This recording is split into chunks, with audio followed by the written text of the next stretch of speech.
demande de parler de l'étymologie des jours de la semaine. Tous les jours de la semaine en français se terminent par di, sauf dimanche qui lui commence par cette syllabe. Dies en latin, c'est le jour. Comme dans diurne versus nocturne. Ou dans des expressions latines qui nous sont parvenues telles quelles per diem. Carpe diem. Ou encore didier il diem, qui signifie de jour en jour. Ah bah dis donc. Le principe est assez simple. On va de l'astre le plus brillant à l'astre le moins brillant qu'on peut observer dans le ciel. D'accord.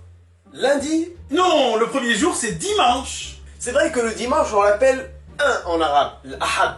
Et lundi 2 et mardi 3 et ainsi de suite. D'ailleurs, on a le même phénomène en portugais. Segunda-feira pour lundi, terça-feira pour mardi et quarta-feira pour mercredi. Alors quel est le hit parade des astres dans le ciel? On commence par le soleil, bien sûr. Et le dimanche s'appelait justement jour du soleil, dies solis. D'ailleurs, l'anglais a conservé cette appellation Sunday. Et même l'allemand, Sonntag. Alors pourquoi le dimanche ne s'appelle-t-il pas soleil dit, par exemple? Parce que le dimanche, c'est le jour le plus important des chrétiens. Ils ont donc choisi Dies Dominicus, le jour du Seigneur, qui a donné dimanche. Si je comprends bien, chacune des trois religions révélées a pris un jour de la semaine. Les chrétiens dimanche, les juifs samedi et les musulmans vendredi.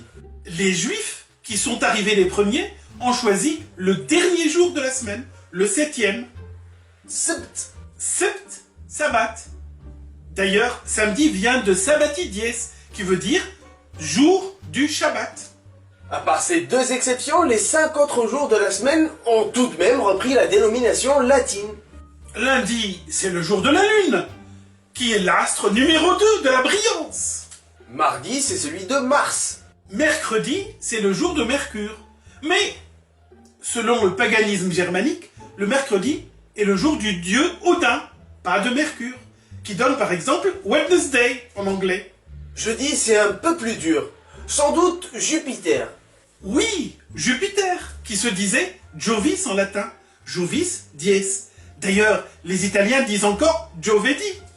Et pour la fin, vendredi, Veneris dies, jour de Vénus. Veneris dies, le jour de Vénus, le jour vénérien. Je viens enfin de comprendre l'étymologie de maladie vénérienne.